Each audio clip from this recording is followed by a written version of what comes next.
Hər vaxtınız xeyir olsun, vaxt sağlamlığındır. Bəli, artıq bu dəqiqədən etibarən 1 saat ərzində efirdə yaşamaq gözəldirdi. Və bilirsiniz, parazitar xəstəliklərdən danışırıq. Məlahət xanım Qəhrəmanova qonağımızdır. Bir neçə dəqiqədən sonra müzakirəmiz başlayacaq. Bu 1 saat ərzində sizinlə həmsöhbət mən Aysel Sabir olacağım. Verilişimizin müzakirəsində başlamamışdan öncə isə istəyirəm doktorumuzun zəngin dosyasına birgə nəzər yetirək. Dərhal sonra artıq müzakirəmizə başlayaq.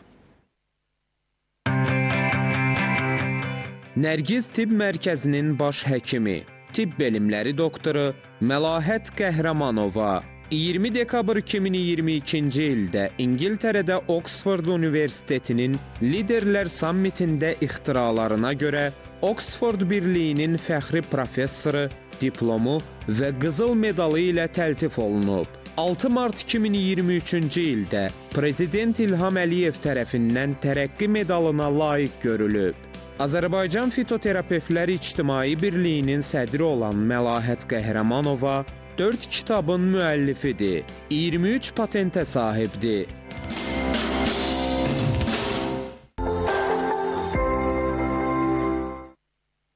Bəli, Nərgiz Klinikasının baş həkimi, tibb elmləri doktoru, fitoterapevt, ixtiraçı ali Məlahət xanım Qəhrəmanova. Xoş gəlmişsiniz, sabahınız xeyir olsun. Təşəkkür edirəm. Mən istəyirəm Nərgiz Klinikasının ünvanını sizin nəzərinizə çatdırım. Sabit Rəhman küçəsi 11, Köhnə TDK-nın yanında yerləşir.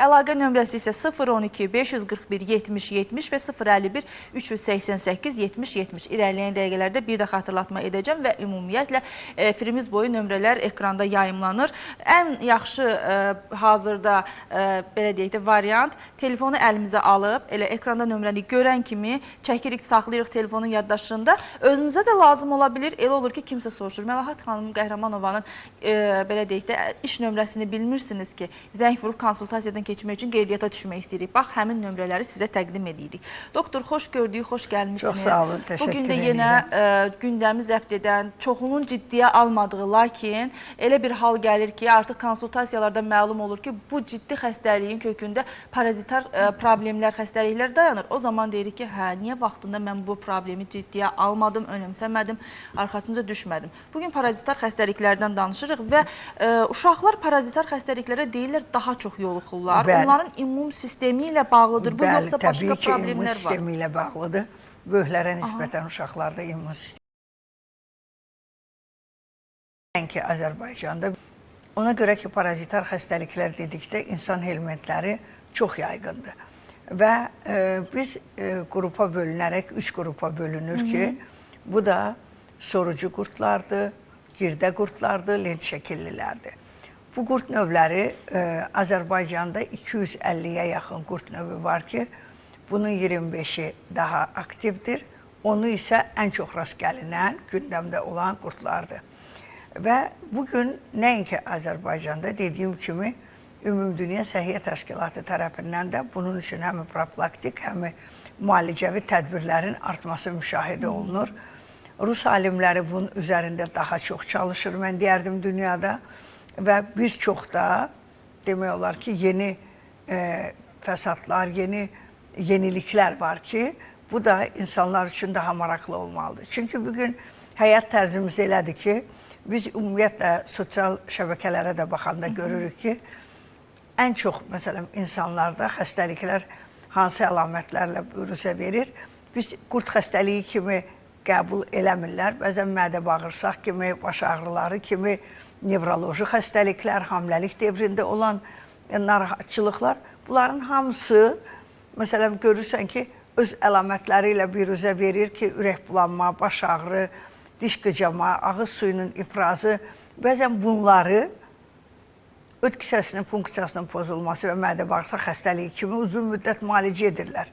Amma müalicə nəticə vermir, çünki əsas mənbə olaraq parazit qalır və parazitin normal müayinəsi aparıldıqdan sonra aşkarlanırsa, onu müalicə etmək daha rahat olur.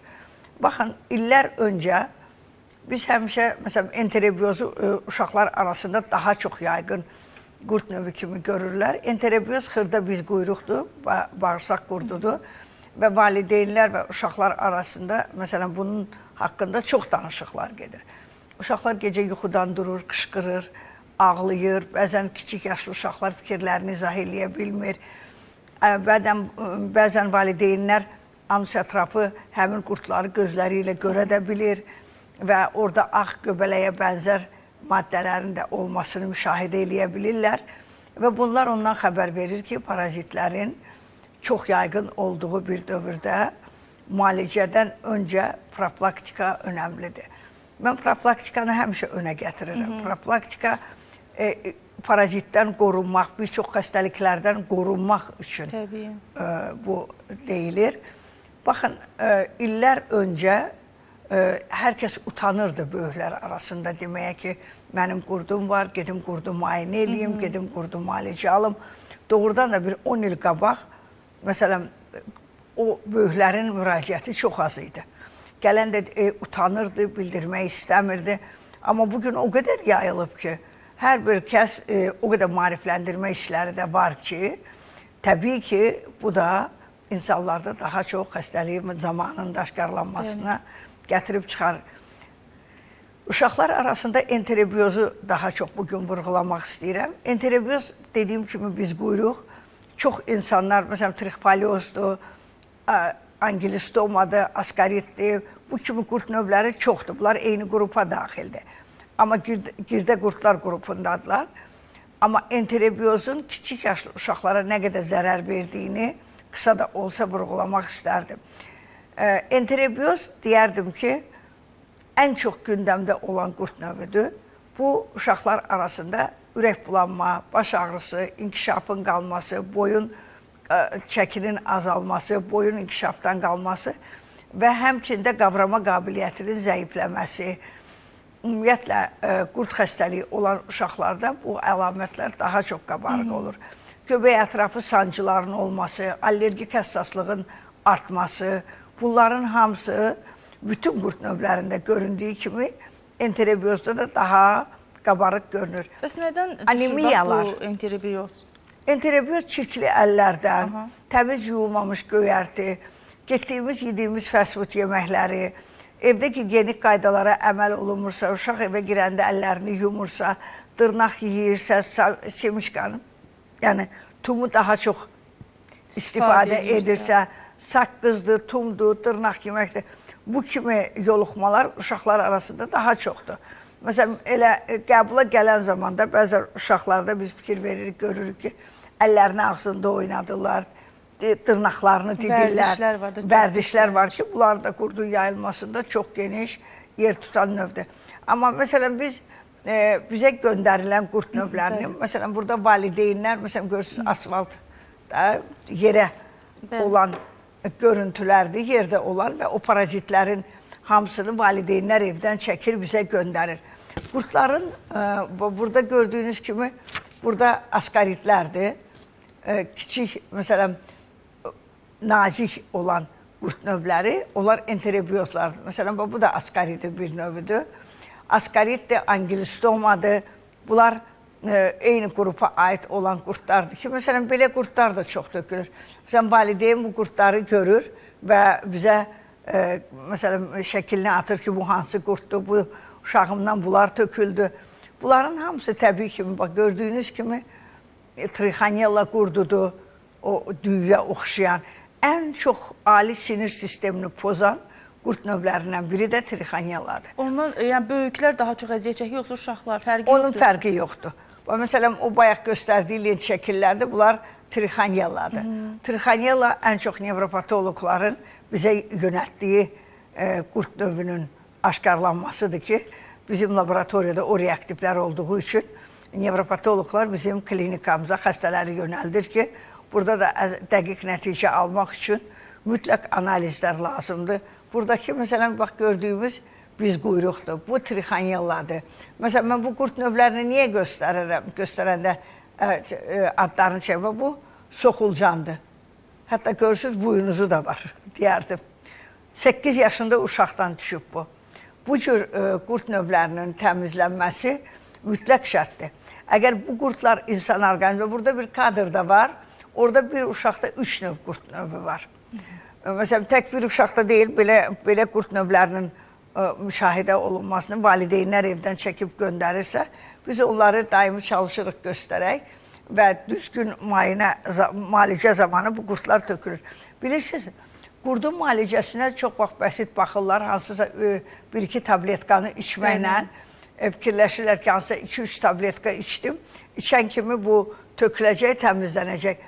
Qurdun müalicəsi protokolundan ən azından 45 gündür, 2 aydır və verilən qurd müalicələri düzgün gigiyenik qaydalara düzgün əməl olunarsa, qida rasionuna düzgün nəzarət olunarsa, istənilən qurd növü Nərgiz klinikasında tam təmizlənə bilir. Mən çalışıram ki, məsələn, böyüklərə informasiya verdikdə, qurdların növündən asılı olmayaraq, bütün qurd növləri müalicə olunur. Heç bir vaxt bunun üçün iş sənə daha çox kömək eləyəcək deyə bir şey yoxdur. İstənilən medikamentoz müalicələr, dərman preparatları qaraciyəri yüklüyür. Qaraciyərdə olan, demək olar ki, toksik maddələr artdıqca orqanizmdə bəzi narahatçılıqlar da yarana bilir. Hamiləlik dövründə olan, məsələn, qurda yoluxmalar çox təhlükəlidir. Ona görə ki, hamiləlik dövründə qurda yoluxmuş insanlar, demək, o cift vasitəsilə toksik təsiri keçir ağız suyu uşağa, uşağın gələcək doğulandan sonra diareyalarının olması, uşaqda ishala meyilliliyin olması, bunları demək olar ki, sonraki mərhələlərdə həmin parazitlər törədə bilir. Bəs, doktor, bax, qadın hamilədir, qurda yoluxub, qurd da bilirsiniz də, insana bir narahatçılıq da verir. Nə etsin, bunun müalicəsi, baxın, ona görə hamiləlikdən qabaq, ailə qurmamışdan qabaq, xanımlar buna diqqət eləməlidir. Çünki hamiləlik dövründə biz onlara o dərmanları verə bilmərik. Çünki onların toksik təsiri var və orqanizmə, demək olar ki, uşağa dölə təsir eləyə bilər. Ona görə də xanımlar ehtiyatlı olmalıdırlar. Bir sualımız var. Valideyn yazıb, övladım parazitar xəstəlikdən əziyyət çəkir. Fiziki və zehni inkişafına övladımın bu təsir edərmi? deyə. Təbii ki, edir.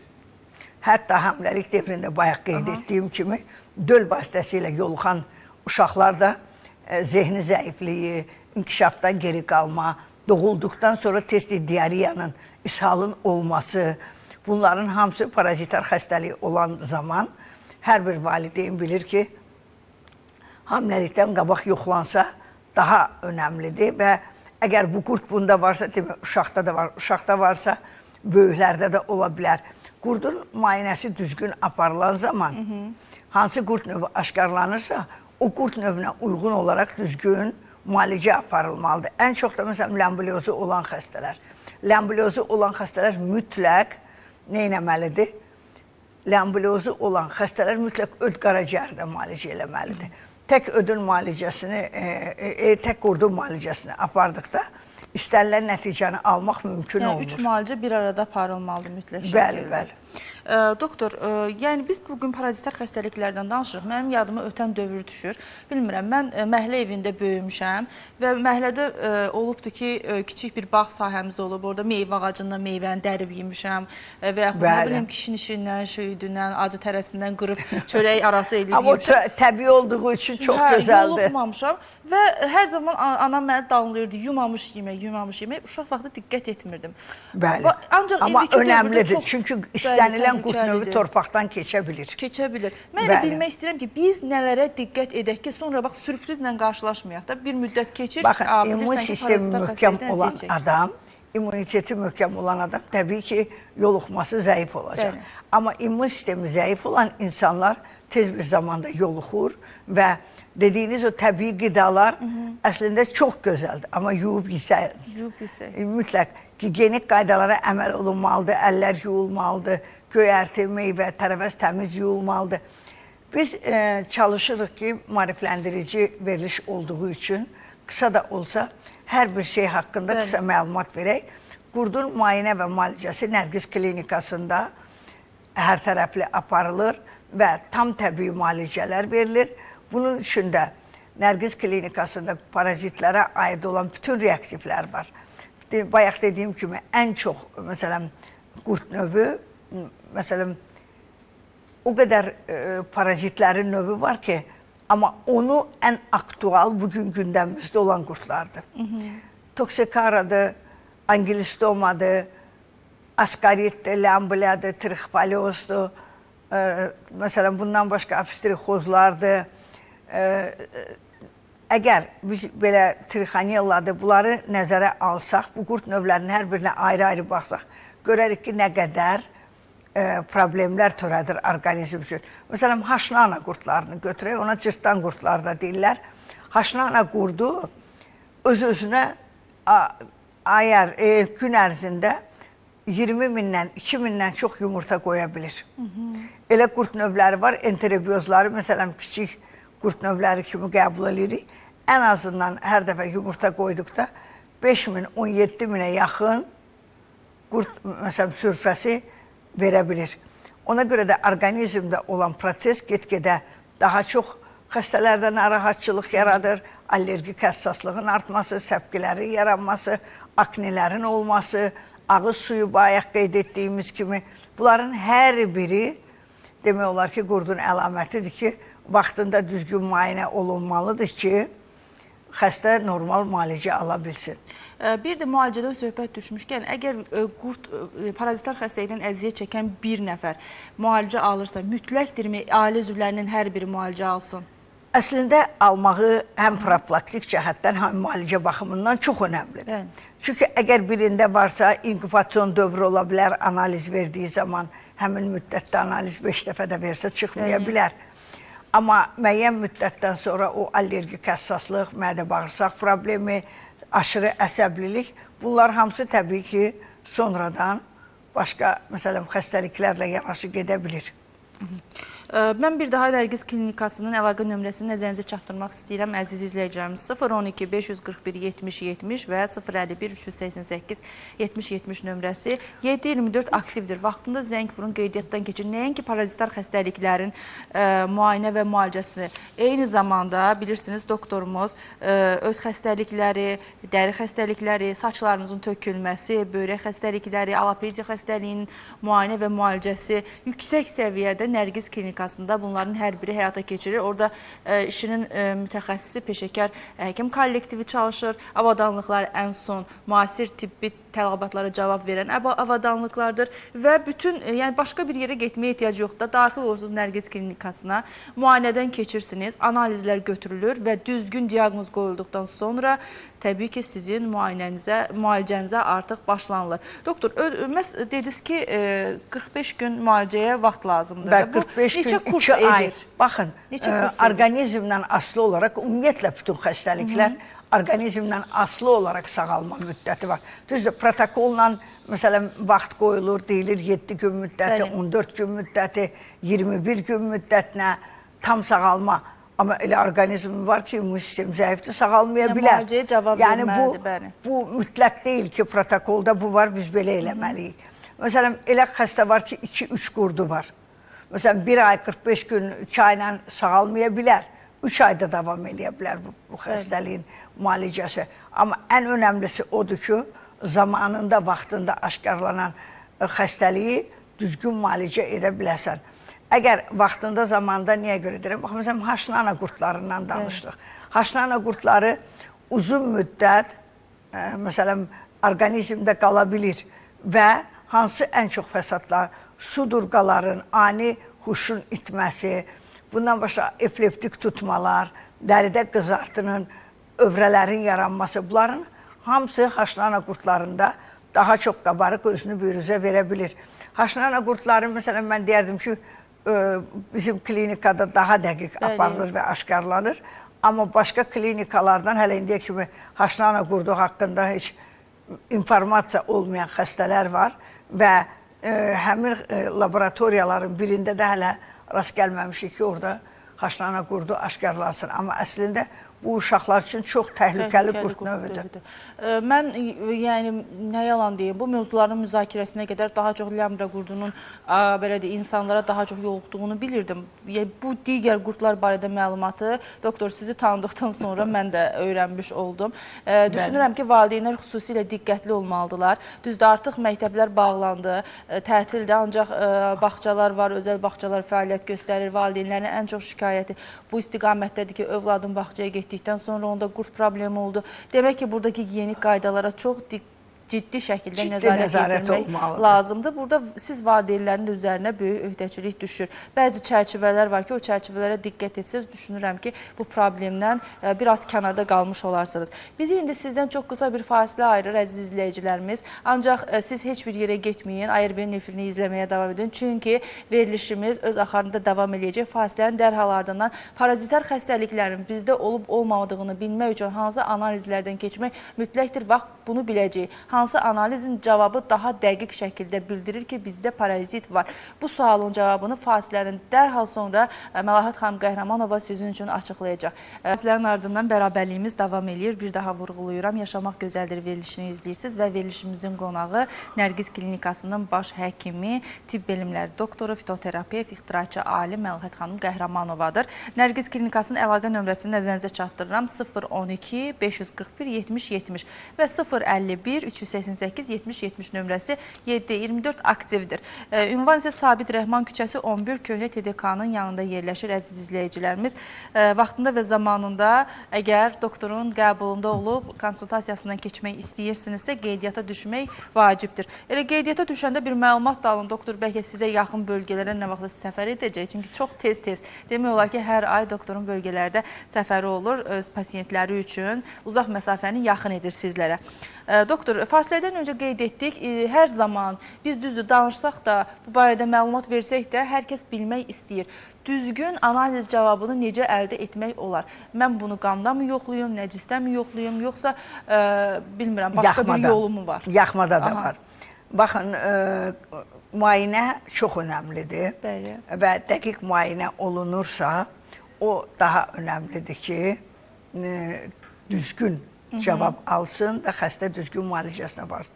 Amma mən onu da qeyd etmək istəyirəm ki, əgər valideyn gözünlə görürsə və əvvəlki dönəmlərdə dispanserizasiya var idi. Dispanserizasiya o idi ki, kütləvi olaraq hər kəs qurdun analizini verməli idi və yoxlanmalı idi. 3 aydan bir, 6 aydan bir bunu həyata keçirirlər. Və yadınıza gəlirsə, məktəb illərində məktəbə gedən uşaqlardan mütləq məktəbə analizin gətirilməsi tələb olunurdu ki, bu da kütləvi olaraq bütün siniflərdə aparılırdı və kimdə qurd növü olardısa aşkarlanırdı və hər hansı bir idman mərkəzlərinə getdikdə mütləq analiz lazım olurdu. Və o parazitin olub-olmamağı dəqiq olmalı idi ki, arayış olsun ki, başqalarını da yoluxdurmasın. Yəni, profilaktika budur ki, insanlar xəstələnmədən öncə özlərini qoruya bilsinlər.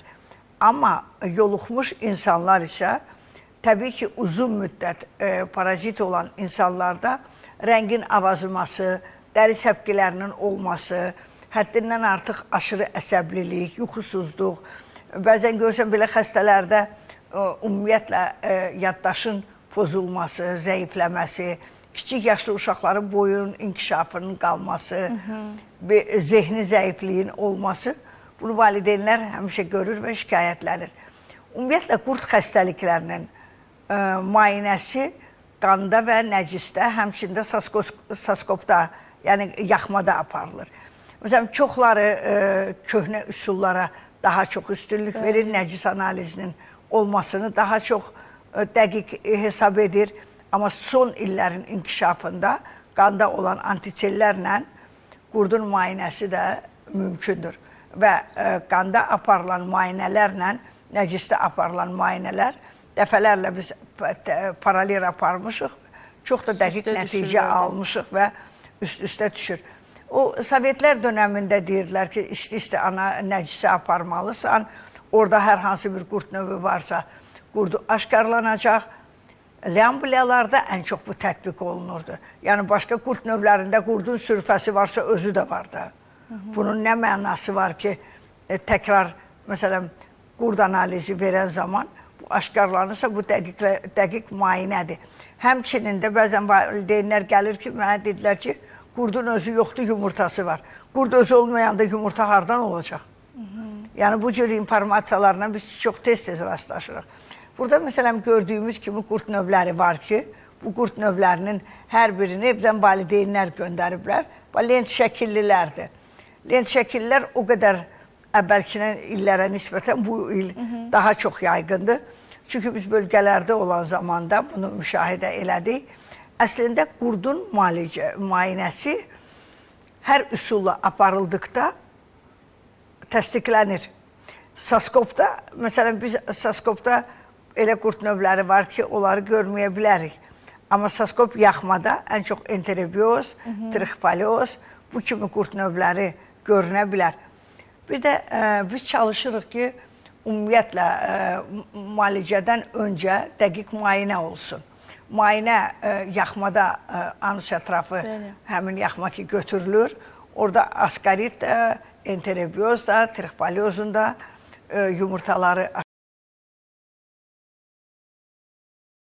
Bir şeyi unutmayaq ki, yanaşı gedişli xəstəliklərlə, kimdəsə mədəsində xora var, orada qurd varsa o mədə xorasını elə tezliklə sağaltmaq mümkün olmur. Çünki qurdun müayinəsi zamanı əgər hər hansı bir qurd növü, məsələn, ləmbulyoz aşkarlanırsa, mütləq öd kisəsinin müalicəsi aparılmalıdır. Çünki ləmbulya öd yolu öd axarında olduğu üçün nazik bağırsaq vasitəsilə 12 barmaqdan öd yolları öd axarına qalxır ki, burada da seliyin miqdarı artdıqca ödün funksiyası pozulur. Burada ishal da əmələ gələ bilər, qəbizlik də əmələ gələr. Əgər ödün funksiyası pozulursa, təbii ki, orqanizmdə müəyyən fəsadlar özünü biruzə verəcək. Ultrasəs zamanı, məsələn, burada indi ödün şəklini çəkirlər, çox gözəl də göstərirlər. Amma burada ödlükdən götürülən mühtəviyyat ödü təmizləmək demək deyil. Məsələn, Sovetlər dönəmində zondlama üsulu var idi. Zond vasitəsilə ödlükdən öd götürülürdü. Bundan ödün yuyulması hesab olunurdu. Bu, o qədər də məqsədə uyğun deyil. Çünki ondan sonra tək ödlükdən ödün mühtəviyyatını götürmək önəmli deyil.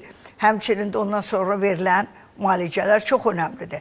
Əgər müalicəni biz düzgün aparsaq, təbii ki, müayinə zamanı aşkarlanan problemlər aradan qalxarsa, müalicə də daha rahatlıqla gedə bilər.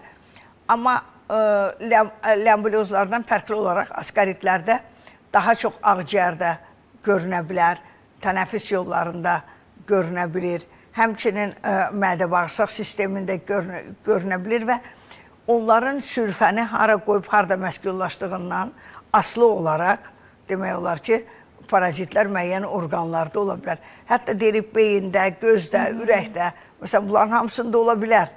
Və bizdə kadrlar var ki, dəfələrlə, məsələn, biz endoskopik müayinə zamanı həmin parazitin görüntülərini ekranda görmüşük.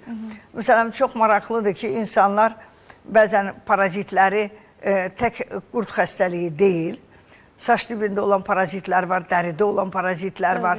Bunların hər birini vaxt-vaxtında düzgün müayinəsi aparılarsa, daha da effektiv nəticə almaq olur. Çünki qurdun müayinəsi zamanı çox vaxt nə aşkarlanır? Qurd yumurtaları aşkarlanır. Çox nadir hallarda qurdun özü aşkarlana bilər.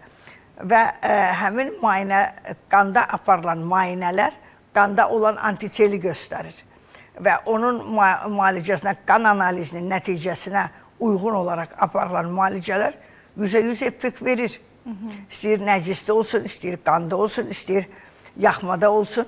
Bu analizlərin aparılması mütləq şərtdir. Amma valideyn gözündən görürsə, bu xəstələr olub ki, gəlir ki, doktor, mən nəcisi gözümlə gördüm, qoydum, apardım, mənə dedilər, yoxdur. Çünki qurd çox vaxt bayıra çıxdıqda, hava ilə təmasda olduqda çox vaxt o seri formasına düşür və yoxa çıxa bilir. Belə başa düşdüm ki, bu söhbətimizdən əgər biz parazitar xəstəliyə biganə yanaşsaq, başdan ayağa, belə deyək də, məcazi mənada bütün orqanlarımız təhlükə altındadır. Bunun üçün əgər şübhəsi varsa, əlamətləri artıq bilirsiniz, bu əlamətləri özünüzdə hiss edirsinizsə, ümumiyyətlə hiss etdiniz, etmədiniz. Əgər biz deyirsə 6 aydan bir rutin yoxlanış lazımdır, heç olmasa düzdür, 6 aydan bir bunu etməsək də, ildə bir dəfə yoxlanış edəndə, bu yaxınlarda bəlkə də o şəxs məni izləyir, belə bir söhbət oldu, harca 2 günün söhbətini deyirəm doktor. Deyir, hər zaman doktora gedirəm. Övladlarımı hər bir yoxlanışdan yoxlatdırırdım. Ancaq düşünmürdüm ki, mənim övladımda qurd olar. Bir dəfə də olsun deyir, qurdunu yoxlatmamışdım. Qurdun müayinəsi mütləq şərtdir uşaqlar arasında. İstər böyüklər arasında, istər uşaq. Amma uşaqlar arasında daha çox önəmlidir. Məsələn, yaşlı nəsil gəlir. Deyir, evdə nəvələrimdə var, görmüşəm, məndə də var. Psixoloji da ola bilir. Bəli. Onlarda psixoloji olaraq narahatçılıq yarana bilir. Amma analiz zamanı həqiqətən də aşkarlana bilir. Əksəriyyətində analiz zamanı qurd aşkarlanır və bunu inkar eləmək qeyri-mümkündür. Əgər xəstədə o narahatçılıqlar var, ən çox məsələn yaşlı nəsil nə ilə müraciət edir? Qaşınma ilə, dəridə olan səpkilərlə. İndi bəziləri olur ki, deyir, yox, bax, mənim dərimdə qurd var, o qədər beyninə taxır, beyni onunla məşğuldur ki, insanlar bəzən psixoloji olaraq da deyə bilir ki, mən, məsələn, filan xəstəliyim var, filan şeyi mən gördüm. Olub dəfələrlə belə xəstələrimiz ki, əgər uşaqda problem varsa, o özündə də nəsə axtarır. Bəli, körpə uşaqlar var ki, gecə yuxudan ayılırlar, ağlayırlar, o qaşıntıdan yata bilmirlər, yuxuya gedə bilmirlər. Yəni, bax, bütün bu əlamətlərin hər biri varsa valideynlər gözləmədən məncə mütləq şəkildə yoxlanışdan keçmək lazımdır. Bir də mən toxunmaq istəyirəm çiğ qidalara. Məsələn, İndiki dönəmdə hər birimiz, mən özümü də çox sevirəm, suşini çox sevirəm. Bilirik ki, o da düzdür, bişmiş növü də var, çiğ növü də var. İndi ağız dadına uyğunda kim hansı növünü sevir. Bu bizim üçün təhlükəlidirmi? Biz özümüzü nə qədər təhlükəyə atmışıq? Və yaxud da çiğ xəmir yeyənlər var, çiğ ət yeyən var. Bəli, çiğ ət yeyən insanlarda, bax o suşidir, krevetkadır, kapitit olunmuş balıqlarda adam istəyir, sevirik, yeyirik. Onlar təbii ki, qurdların yaranması üçün əsas mənbəyidir deyərdim. Məsələn, yaxşı kapitit olunmamış balıqdan insana mütləq, məsələn, Rusiyadan gələn xəstələrin əksəriyyətində toksikara qurdu var, trixanella qurdu var. Toksikara ən çox, məsələn, Rusiya bölgəsindən gələn xəstələrdə nəyə görə vurğulayıram? İndi saçın müalicəsi üçün gəlirlər, saçın müayinəsi üçün gəlirlər. Yəni, it pişiyi saxlayan insanlarda exnokoka daha çox meyilli ola bilər. Məsələn, əgər it pişiyi saxlayan insanlar, biz keçən verilişlərdə danışanda xoşlarına gəlmədi ki, biz onlar dedik, hamı eyni qaydada ki, gigiyenik qaydalara nəzarət eləmir ki, amma it de gedir küçədə gəzir, həyətdə gəzirsə, bu iti təmiz yuyub evə gətirmək lazımdır. Gigiyenik qaydalara ciddi nəzarət olunmalıdır. Amma insanlar bəzən bundan xoşu gəlmir, amma görsən ki, müəyyən dəri xəstəliklərinə müraciət edirlər. Deyəndə ki, it pişiyi var, deyir, hə, təzə saxlayırdım. Hə, 5 il bundan qabaq saxlamışam. İstənilən vaxtı heç kəs sığortalanmayıb. Hər bir kəs yoluxa bilər. İstənilən xəstəliyə yoluxa bilər. Bir izləyicimiz var, xanım izləyicimiz sual verib, sual mənə maraqlı gəldi. Deyir, əgər parazit varsa, bədən hansı siqnalları çox gec verə bilir? Yəni, hansı əlamətlər gizli gedir, biz bundan xəbərsiz oluruq? Baxın, əgər biz bugün gündəmi götürsək, bağçalar var, məktəblər var. Burada da düzdür, gigiyenik qaydalara bacardıqları qədər profilaktik olaraq da əməl etməyə çalışırlar. Məsələn, dezinfeksiya edici məhlullardan istifadə olunur. Dezinfeksiya edici evlərimizdə də biz istifadə edirik. Amma insan istənilən vaxtı yoluxa bilir. Məsələn, biz gedirik restoranlara, istər toy olsun, istər qonaqlıqlar olsun. Harada necə yoluxmağımız bəlli deyil. Ya miqrasiya bugün çox artıb, yəni xarici ölkələrə gedirik, xarici vətəndaşlar Azərbaycana gəlir. Əgər getdiyimiz kafelərdə, getdiyimiz restoranlarda gigiyenik qaydalara düzgün əməl olunmursa nə olacaq? Təbii ki, biz orada yoluxa bilərik.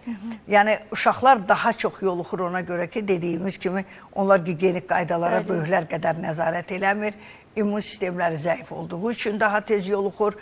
Və mən bir şey də deyərdim ki, bəzən bölgələrə uyğun olaraq da mən statistika aparıram ki, məsələn, bu ay hansı rayondan daha çox məsələn, gəlir. Saatlı, Sabirabad, Cəllabad, məsələn, bu cənub bölgələrindən gələn xəstələrin Lənkərandır, Astaradır. Bunların əksəriyyətində angiostomalara daha çox rast gəlirik. Nədən doktor? Niyə? Angiostomadır, askaritlərdir.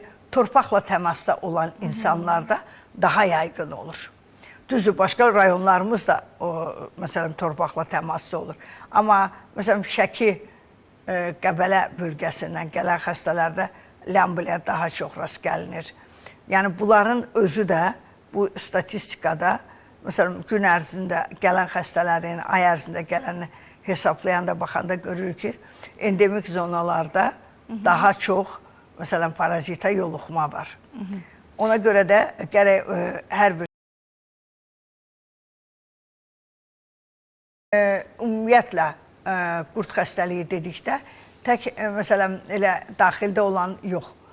Saç dibində də parazitlər ola bilər, dəridə də ola bilər, dırnaqlarımızda da məsələn gəlirlər göbələkdir, parazitlər, xəstəliklərdən sonra yaranan məsələn dırnağın düşməsinə həddinə qədər gətirib çıxarır ki, bu da həm gigiyenik qaydaların ciddi nəzarəti olması mütləq şərtdir, həmçində daxili qurdun müalicəsi.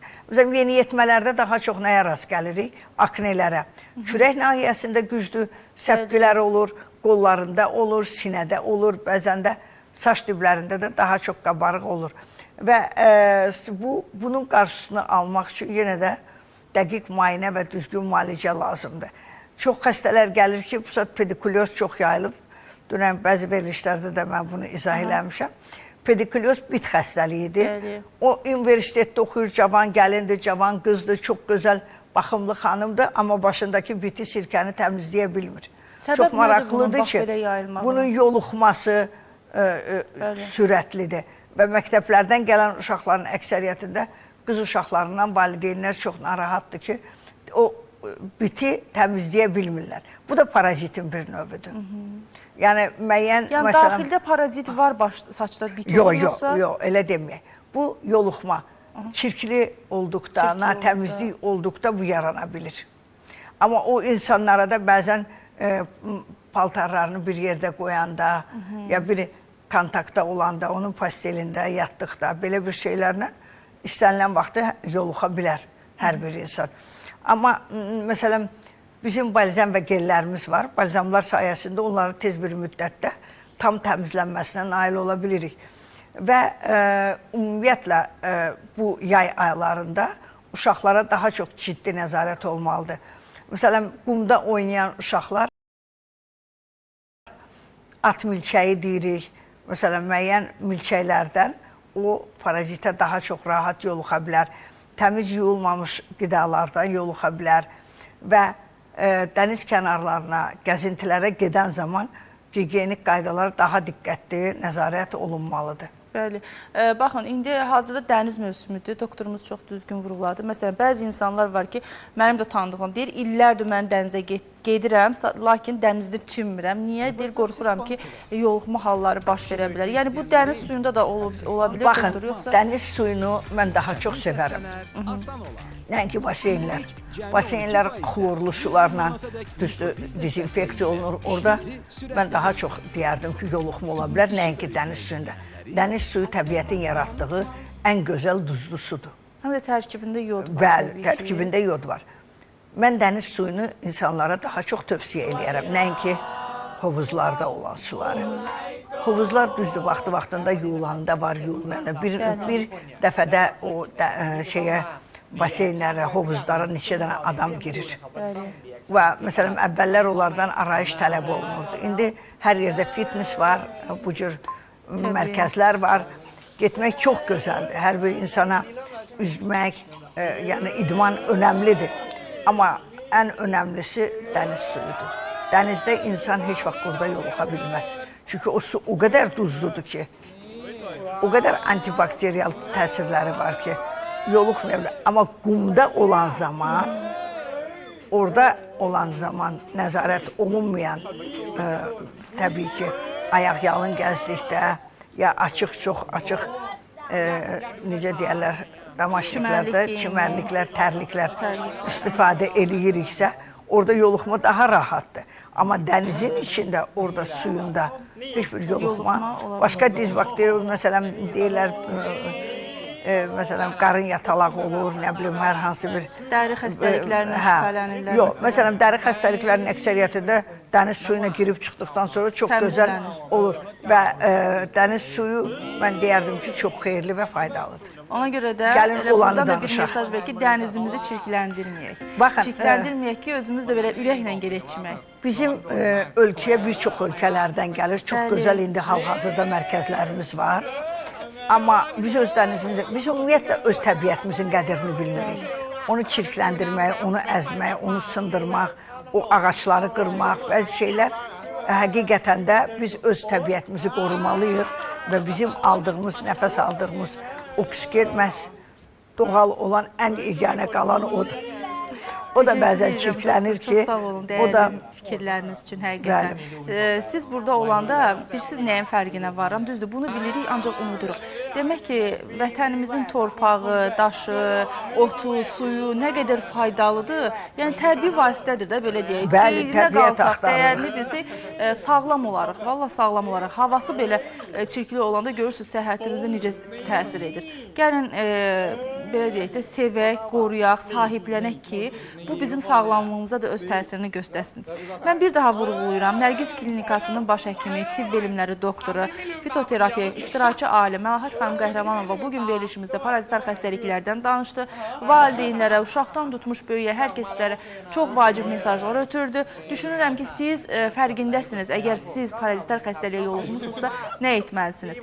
Ünvanı xatırladıram. Nərgiz Klinikası Sabit Rəhman küçəsi 11 ünvanında Köhnə TDK-nın yanında yerləşir. Bilməyənlər bilsinlər. Əlaqə nömrəsi 012 541 70 70 051 388 70 70.